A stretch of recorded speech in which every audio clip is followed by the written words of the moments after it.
E com o avanço da Covid-19, avança também o desemprego. Segundo o IBGE, o índice no Brasil é de 12,2%. Mas para alguns setores da sociedade, as consequências do coronavírus são muito maiores. Uma pesquisa recente da UFMG e Unicamp revelou que 21,6% dos LGBTs entrevistados estão desempregados. Esse é um dos grupos que estão entre os mais vulneráveis aos efeitos negativos dessa pandemia. À medida em que a Covid-19 avança para as comunidades, vilas e favelas, a cor dos dados muda. Mas existem cores que não aparecem nos mapas que ilustram a pandemia e que muitas vezes também não estão nas estatísticas.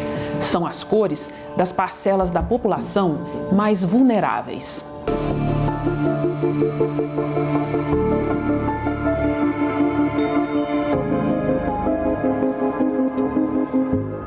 Os dados mostram que 69% das pessoas que foram vítimas da Covid-19 têm mais de 60 anos. 65% tinham pelo menos um fator de risco, uma doença pré-existente. 60% são homens, 34% brancos e 35% negros. Mas espera aí, vamos parar nesse dado, porque esses são os dados oficiais do Ministério da Saúde. Mas pelo menos 1/3 das pessoas que faleceram não tiveram a sua cor registrada.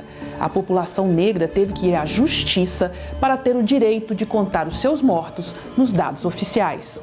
A invisibilização do dado, ela é quase que é um mecanismo de produção e reprodução do racismo ao mesmo tempo, né? Porque se eu não tenho dado, eu não tenho como investir, eu não tenho como afirmar a necessidade de uma política pública específica. Mas, ao mesmo tempo, não se produz esse dado intencionalmente, né? Assim, mesmo existindo uma política, no caso da saúde, existe uma orientação, a portaria é de 2009, a portaria que institui, né, a Política Nacional de Saúde Integral da População Negra, que traz essa recomendação, né, essa diretriz, e ainda assim o dado não é produzido.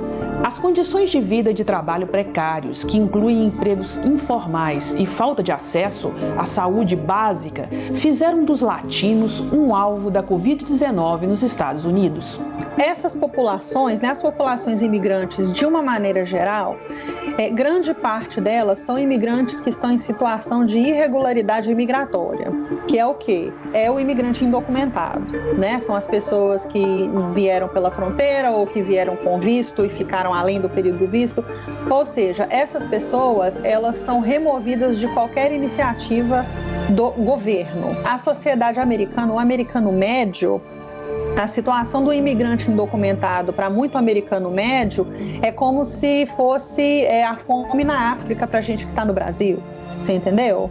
É aquela coisa, você sabe que o problema existe, mas é um problema abstrato, é um problema distante.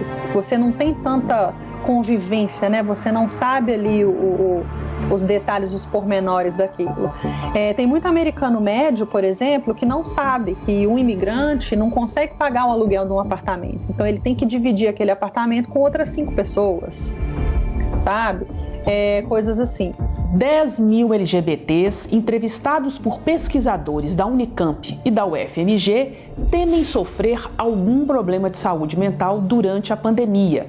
O preconceito e o medo da violência fazem com que essas pessoas desenvolvam ansiedade e depressão. Dados da Pesquisa Nacional de Saúde mostram que 28% dessas pessoas já tiveram diagnóstico de depressão. Esse número é 4 vezes maior que no restante da população. Nós já vivíamos, antes da pandemia, a maior crise do capitalismo desde 1929. Agora, com a pandemia, nós vivemos a maior crise econômica da história do Brasil. Especialistas têm estimado que o nosso PIB deve cair cerca de 10%, que é a maior crise econômica da história que o Brasil já passou.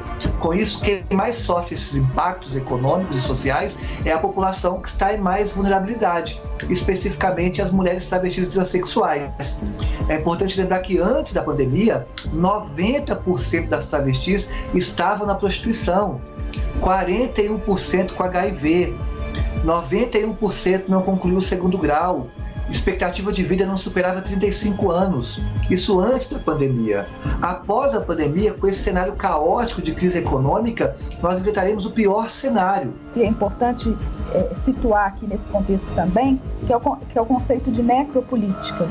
É uma formulação de um filósofo, um estudioso camaronês, Achille Mbembe, e ele traz uma reformulação dessa ideia de que o Estado, na sua ação ou na sua missão, ele acaba conduzindo e dizendo quem vive e quem morre, né? Então é um Estado que tem condições de direcionar a política pública de forma a resguardar ou não determinados grupos, né? E no caso dos grupos de pessoas mais vulneráveis, quando a gente não tem uma atuação específica, as periferias, que a gente acabou de dizer, onde está a maior concentração da população negra, e uma série de outras políticas, né? Políticas de equidade em saúde, políticas de educação também. Aí você realmente cria uma circunstância em que a destinação e a atuação, ou melhor, a omissão do Estado te coloca para morrer. Os impactos de uma pandemia são sentidos durante muito tempo. Para parcelas da população, eles poderão ser ainda mais perversos. Mas não existe civilidade sem respeito à igualdade de direitos. Até a próxima.